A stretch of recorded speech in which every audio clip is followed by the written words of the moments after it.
आपके नेता सुनील प्रभु और सचिन अहीर एक मस्जिद में जाकर के मीटिंग करते हैं मौलानाओं के साथ और वहां ये कहा जाता है कि हम लोग मैदान में आ गए थे और आपके लिए हमने वोट मैनेज किया था लोकसभा में, तो ये क्या बताता है संजय जी?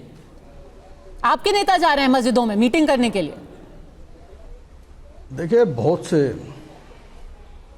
देखिए कौन सी पार्टी ऐसी है जो कि मुसलमानों से नहीं मिलती। कोई भी क्षेत्र ऐसा नहीं है महाराष्ट्र के अंदर या हमारे देश के अंदर कि जहां पर मुसलमानों की आबादी ना हो, वहां पर उनके पास जाकर के नेता उनसे बात ना करते हो और उनके मुद्दों को ना उठाते हो। कौन सी ऐसी पॉलिटिकल पार्टी है? अच्छा। क्या मुसलमान हमारे देश का नागरिक नहीं है? बताइए शहजाद पूनावाला, क्या ये लोग इनके देश के नागरिक नहीं है? वो हमारा अपना, तो वो जा रहे हैं, किसी भी जाति का है, किसी भी धर्म का है। अगर शिवसेना के एमएलए जा रहे हैं मस्जिद में तो उसमें हर्ज क्या है? नागरिक है वो।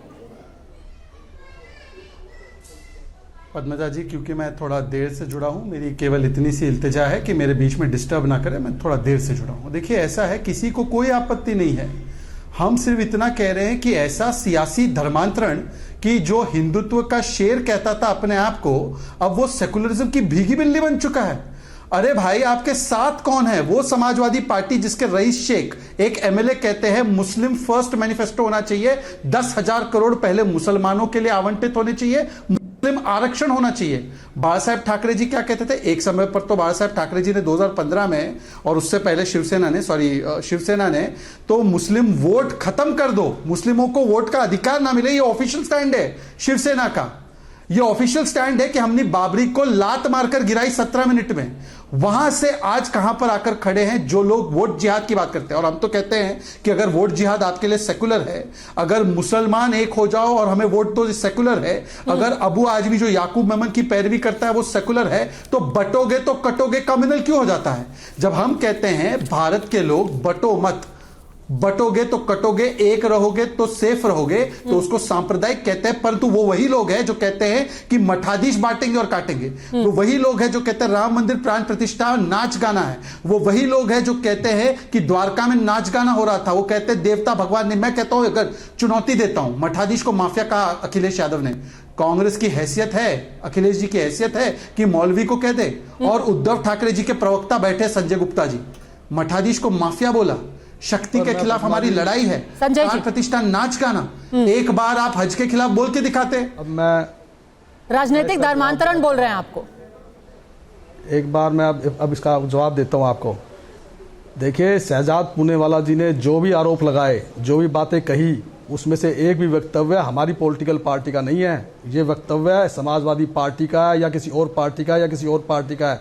हमने उनके किसी भी ऐसे वक्तव्य का समर्थन नहीं किया है कि उन्होंने जो कहा ठीक कहा। हमने उनका विरोध किया है। हम ऐसे किसी भी बयान का समर्थन नहीं करते जो हिंदुत्व विरोधी है या हमारे देश के किसी, जैसे जो भी बयान अखिलेश जी ने कहा कि मठाधीश या किसी भी तरह की बात, हमने अगर उसमें से किसी भी एक बयान का समर्थन किया हो तो आप मुझे बताइए। ऐसी तो बहुत सी पॉलिटिकल पार्टियां हैं जो समर्थन नहीं करती, वो नहीं बीजेपी के साथ जुड़ी हुई हैं। उनका प्रिंसिपल स्टैंड अलग है। पार्टियां हमारे साथ भी जुड़ी हुई हैं।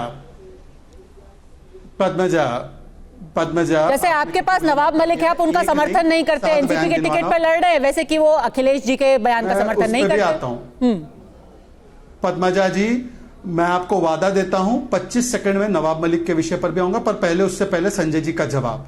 कृष्णा जी ने अर्जुन को जिहाद सिखाया, उद्धव ठाकरे चुप। हिंदुत्व डर्टी वर्ड, उद्धव ठाकरे चुप। हिंदू धर्म धोखा, उद्धव ठाकरे चुप। सनातन समाज, उद्धव ठाकरे चुप। सनातन बीमारी, उद्धव ठाकरे चुप। राम मंदिर जो है गुलामी की निशानी, उद्धव ठाकरे चुप। राम मंदिर बेकार, उद्धव ठाकरे चुप। रामचरितमानस पोटेशियम साइनाइड, उद्धव ठाकरे चुप। अब आते नवाब मलिक के सवाल पर। पद्मजा जी, नवाब मलिक को भारतीय जनता पार्टी चुनाव हराएगी। अगर संजय गुप्ता में हिम्मत है तो बोले कि वो कैंपेनिंग करेंगे और मिस्टर अबू आजमी को हराएंगे और समाजवादी पार्टी को अलायंस से निकालेंगे। बोलने की हिम्मत है तो बोले राहुल गांधी को हराएंगे जो कहता है कि प्राण प्रतिष्ठा नाच गाना। अगर बोलने की हिम्मत है तो नाना पटोले जिसने कहा कि राम मंदिर का शुद्धिकरण करेंगे उसको हराएंगे, बोल के दिखाए संजय गुप्ता। मैंने नवाब मलिक पे बोला। मतलब मैं ये जानना चाहता हूं कि आप केंद्र में हैं या विपक्ष में हैं। हमने आपको 25-30 साल समर्थन देकर के केंद्र में आपकी सरकार बनवाई। आप आज भी इन बातों पर गाल बजाएंगे क्या? इन पॉलिटिकल पार्टियों के खिलाफ, इन नेताओं के खिलाफ कोई एक्शन लेंगे? केंद्र में आप जो इस तरह का बयान देते हैं, जो आपको देशद्रोही लगता है, हिंदुत्व विरोधी लगता है, ऐसी पॉलिटिकल पार्टियों के खिलाफ एक्शन लीजिए ना आप। आपको किसने रोका है? क्या कोई अमेरिका से आएगा?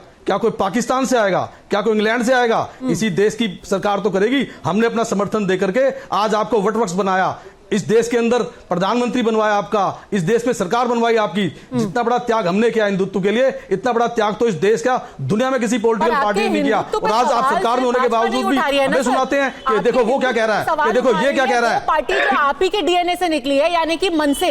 राज ठाकरे क्या कह रहे हैं? राज ठाकरे कह रहे हैं कि आज उद्धव ठाकरे बाला साहेब को हिंदू हृदय सम्राट नहीं बोलते, क्योंकि उनको डर है कि कांग्रेस और एनसीपी बुरा मान जाएंगे। ये राज ठाकरे कह रहे हैं, वो तो आप ही का हिस्सा थे, भाजपा तो छोड़िए।